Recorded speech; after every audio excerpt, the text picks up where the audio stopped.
ये बताता चलूँ कि मैं इस वक्त मौजूद हूँ करमाल बलोच आबादी में। यहाँ पर जो हुकूमत है उसने कोई इंतजामात नहीं किया। यहाँ पर ना कोई बाज़ार वगैरह। हमारे साथ कुछ लोग मौजूद हैं, उनसे हम जानते हैं उनको किन मुश्किलात का सामना है।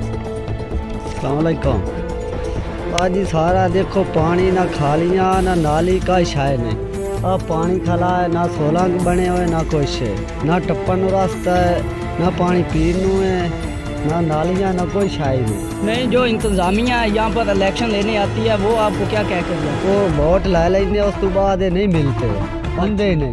सही। तो आपको कितने अर्सा हो गया इधर बैठने को? इतने सानू 50 साल हो।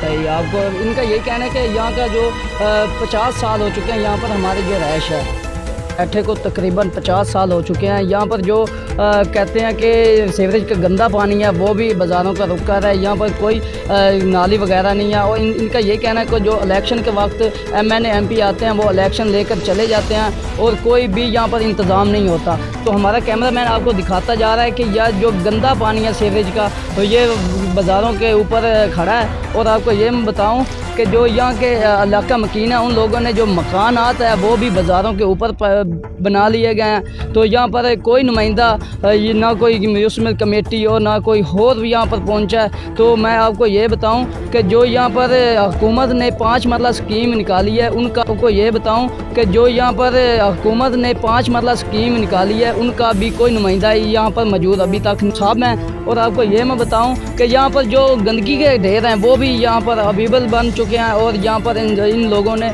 जो जानवर हैं वो भी सड़क के ऊपर बांधे हुए हैं।